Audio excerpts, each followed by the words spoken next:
Okay, before I go over the muscles of the head, you should have already completed the Chapter 10 reading guide, the rules or the hints for naming muscles. A lot of the muscles we name for the way the fibers run or the action they produce or the body's location. So the first muscle we're going to talk about is the corrugator supercilii, which is this muscle right here. And what that muscle does, it draws your eyebrows downward immediately. If you're kind of giving an angry look towards somebody. The depressor labii inferioris, depressor is telling you it's going to pull something downward, it's going to depress. Labii refers to the lips. And inferioris means it's going to be below. So this muscle right here, that's the depressor. It's actually number 15, but I don't hear that you know the numbers. But that's the depressor labii inferioris. You can see when those muscles contract, those muscle fibers, it's going to pull your lower lips downward. So the action it produces is going to be it draws your lower lip inferiorly and laterally. The depressor anguilioris is this muscle right here. If I turn this a little bit, you can see it looks like a big triangle. And there's the insertion right here. So it's a large triangular muscle. Just like the name implies, depressor, it's to pull the lips downward, anguilioris. And so the action is going to be, it draws the angle of the mouth downward and laterally. Next you have the levator labii superioris. If you look, right here, number 10. That's the levator labii superioris. And so that muscle's action is going to be, it's going to raise your upper lip. It also kind of moves it forward. I think kind of like what Elvis used to do, kind of how we curve his upper lip a little bit. But it's going to raise your upper lip and move it forward. If you put raise his upper lip, that would be fine for the movement. The mentalis, remember, mental refers to the chin. This muscle right here is the mentalis. And what the mentalis does, it raises and protrudes your lower lip, or it can wrinkle the skin of the chin. But the primary function, it raises and protrudes your lower lip like that's in your palate. The nasalis, that's this muscle right here. I believe that's number 7. That's the nasalis. And what it does, it flares your nostrils, or it depresses your nasal cartilage. The flaring nostrils, that will be fine. The epicranius, it's actually 2 muscles. You've got the frontal belly, and then you have the occipital belly. Sorry for the noise. This would be the occipital belly right here. But if you just learn this frontalis and occipitalis, that's fine.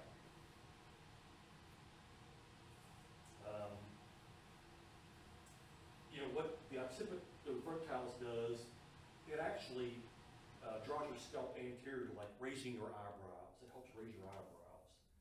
And what the occipitalis does, it draws the scalp posteriorly.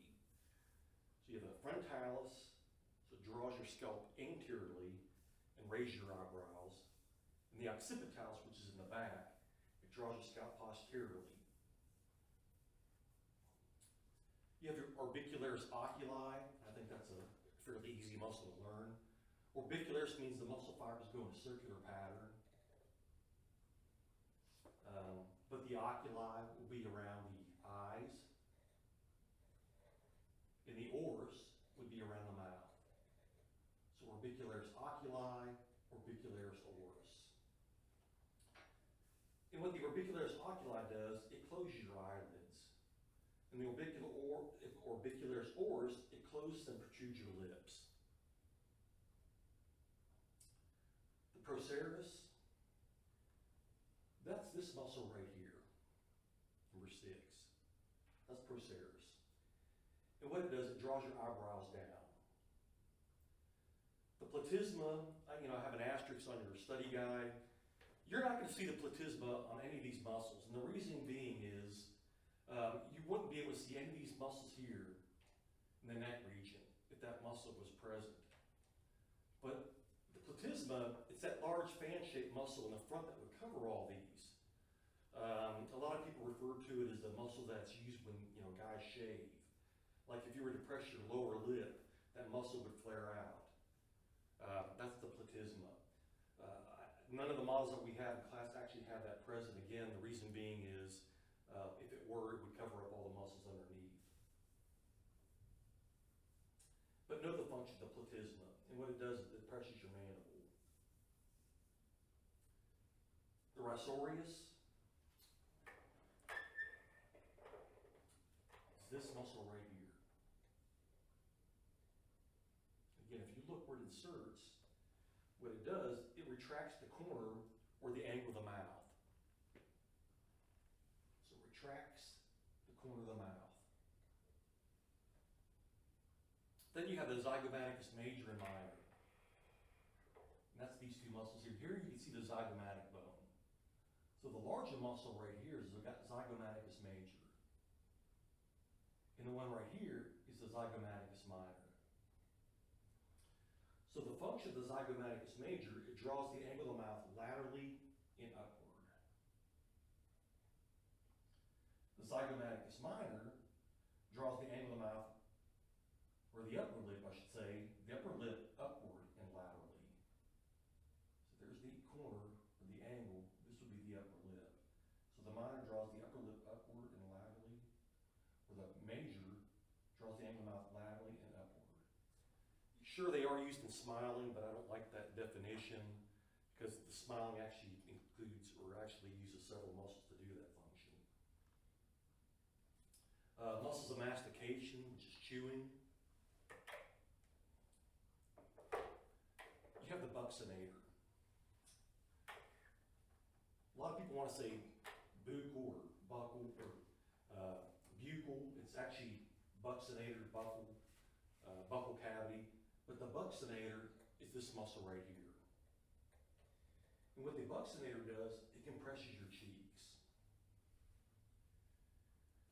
The masseter is a large muscle. You see it better from this view. That's this muscle right here. This is the masseter. And what that does, it elevates or raises the mandible. Don't put chewing because chewing implies elevation and depression.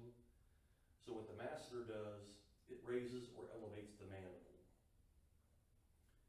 The temporalis, you see it better here. This is a synergistic muscle. And it helps elevate and retract the mandible. It adds a little extra force. If you were to bite down really, really hard with your teeth and put your hands up by the temple, you'd actually feel that muscle contract. Now you have the lateral and medial pterygoids, which are these muscles right here. This is going to be the lateral pterygoid.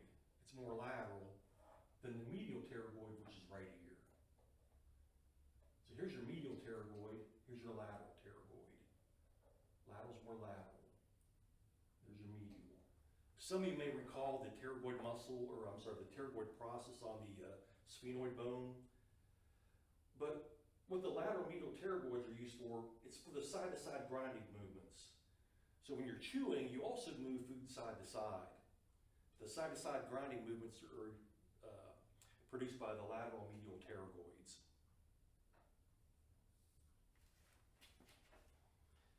Now you have muscles of the anterior neck, or muscles that are used in swallowing. And the way I have this broken down is muscles that are going to be superior to the hyoid bone. And if you look right here, this is the hyoid bone right here. Here's the hyoid. So you have the digastric. This is a little tricky. But this is the digastric right here. This is the anterior belly right here. This is the posterior gastric right here. That number's 26, this is 27. But this is going to be the anterior digastric. Here's the posterior belly, the digastric right there. Anterior belly, posterior belly. It's actually all one muscle. But what the digastric muscle is used for, it helps open the mouth and also depresses your mandible. You have the stylohyoid. That's this muscle right here. That's superior to the posterior belly of the digastric. You may recall the styloid process that's located on the temporal bone. And again, there's the hyoid bone. So styloid, hyoid, stylohyoid. And what it does, it elevates the hyoid bone when you swallow. The mylohyoid, which is located underneath right here. Get my hand out of the way. This muscle right here. That's the mylohyoid. And what it does, it raises the floor of the mouth. It also elevates the hyoid and depresses the mandible. If you want to think of raising the floor of the mouth, that's fine, because that's where it's located. The omohyoid, actually it's going to be number 32, which is this muscle, and 33. See if you can see that right here.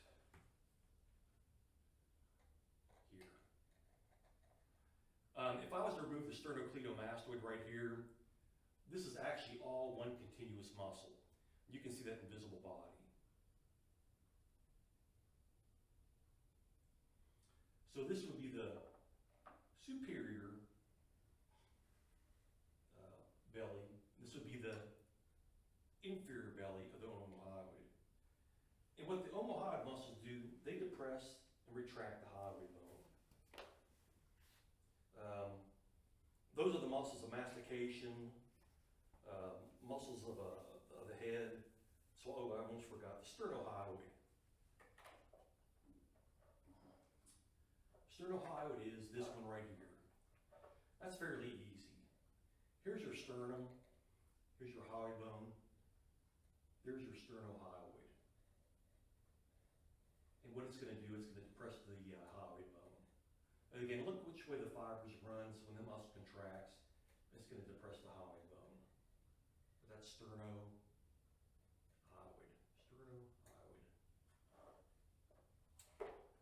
Those are the muscles of the head, muscles of mastication, and muscles that are used for swallowing.